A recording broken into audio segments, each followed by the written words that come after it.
సాయం చేయడం చాలా రకాలుగా ఉంటుంది. కొందరు మాట సాయం చేస్తారు, మరికొంతమంది డబ్బు సాయం చేస్తారు, ఇంకొంతమంది ఉపయోగపడే సాయాన్ని ఏదో ఓ రూపంలో చేస్తుంటారు. అయితే డబ్బు తప్ప ఏదైనా సరే సాయం సులభంగానే చేయొచ్చు.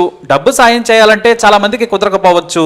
సాయం చేయాలని ఉన్న పరిస్థితులు వెనక్కి లాగుతూ ఉంటాయి. మరి ఎలాంటి పరిస్థితులలో ఉన్నా సరే సాయం చేసేవాడే మనిషి రూపంలో ఉన్న దేవుడు. మరి ఇక్కడ ఆ దేవుడు ఓ సైకిల్ మీద వచ్చాడు. ఈ స్టోరీ చూస్తే మీరే అంటారు, మీకు వినడానికి అతిగా అనిపించవచ్చు. మొత్తం స్టోరీ విన్న తర్వాత మీ మనసు నిజం చెబుతోంది, మీ నోరు తడి ఆరుతోంది, మేము ఇంతవరకు ఎందుకు ఇలా సాయం చేయలేకపోయాం అనుకుంటారు. అది కూడా మీకు సాయం చేయాలనిపించే మంచి మనసైతే, కష్టాలకు కరిగే హృదయం అయితే. మరి నిజంగా జరిగిన ఆ కథ ఏంటో చూద్దాం. 2021 జనవరిలో ఓ మహిళ రోడ్డు మీద తన ఇద్దరు పిల్లలతో దీనంగా అడుక్కుంటోంది. ఆమె చూడడానికి బాగా బ్రతికిన మనిషిలా ఉంది.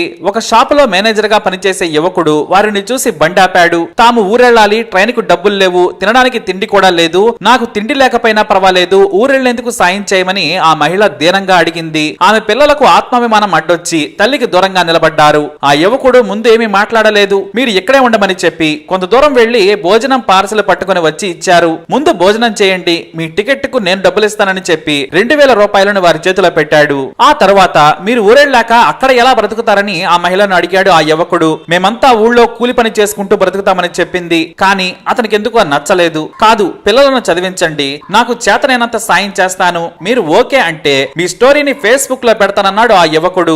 ఆమె సరేనంది. వారి ఫోటోలు తీసి సోషల్ మీడియాలో వారి కథను పోస్ట్ చేశాడు. అంతేకాదు వారి మొబైల్ నంబర్ కూడా జత చేశాడు. ఈ మహిళ భర్త కరోనా కారణంగా చనిపోయాడు. ఇల్లు ఖాళీ చేసి కట్టుబట్టలతో తన సొంతూరెళ్తోంది. వారు చిన్న వ్యాపారం చేసుకుని కొత్త జీవితాన్ని మొదలు పెడతామని ధైర్యంగా చెబుతున్నారు. ఇద్దరు పిల్లల చదువు ఆగిపోకూడదు, ఒక్క 25,000 రూపాయల సాయం చేస్తే ఇద్దరు పిల్లల భవిష్యత్తుకు తోడ్పడిన వాళ్ళం అవుతామని FB లో పోస్ట్ చేశాడు ఆ యువకుడు.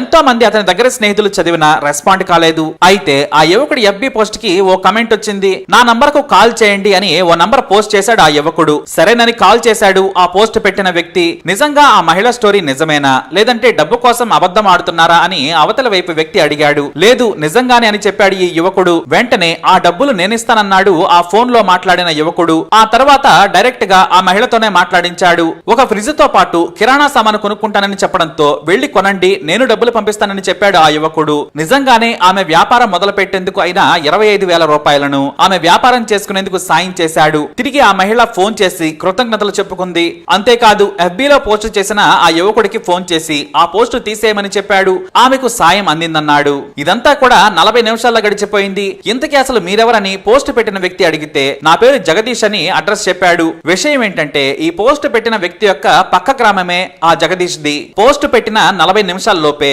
డబ్బు సాయం చేశాడు అంటే ఇతడెవరో బాగా రిచ్ అనుకున్నాడు. పోస్ట్ పెట్టిన వ్యక్తి బాగా సంపాదించో లేదంటే ఏదైనా ట్రస్ట్ ద్వారానో సాయం చేశారని అనుకున్నాడు ఆ యువకుడు. సరే పక్క ఊరే కదా, ఓసారి కలిస్తే పోలా అనుకున్నాడు. అలా పక్క గ్రామానికి బయలుదేరాడు. తీరా అక్కడికి వెళ్ళగా ఫేస్బుక్ లో పోస్ట్ పెట్టిన వ్యక్తికి మతి పోయింది. ఒక చిన్న షాపు ముందు పాలు అమ్ముతున్నాడు ఓ కుర్రాడు. పాలు అమ్మిన తర్వాత సైకిల్ మీద ఊరంతా తిరిగి టీ అమ్ముతూ ఉంటాడు. అనుమానంతో వెళ్లి జగదీష్ అంటే మీరేనా అని అడిగాడు. అవునన్నాడు ఆ కుర్రాడు. అతని వయసు 17 ఏళ్లు, తల్లి మాత్రమే ఉంది. ఇంత డబ్బు ఎలా సాయం చేసావని అడిగాడు. నవ్వుతూనే అందులో ఏముంది, నేను 6 నెలల కష్టపడి దాచిపెట్టాను, ఆ డబ్బుతో 3 జీవితాలు బాగుపడతాయంటే ఇచ్చేశాను, నా ఒక్కడి దగ్గర 25,000 ఉన్నా ఏం ఉపయోగం అన్నాడు. అతని మాటలు ఇతగాడికి అర్థం కాలేదు. పక్కనే ఉన్న ఒక మధ్య వయసు వ్యక్తి అసలు విషయం చెప్పాడు. 17 ఏళ్ల ఈ కుర్రాడికి సరైన బట్టలు కూడా లేవు, చిన్న పాత సైకిల్ మీద టీ అమ్ముతూ ఉంటాడు, వారికి ఇల్లు కూడా లేదని చెప్పాడు. మరి అంత వయసులో 25,000 ఎలా సాయం చేశాడనేది ఆ యువకుడికి అర్థం కాలేదు. ఈ కుర్రాడింతే బాబు, ఎవరైనా ఆపదలో ఉన్నారంటే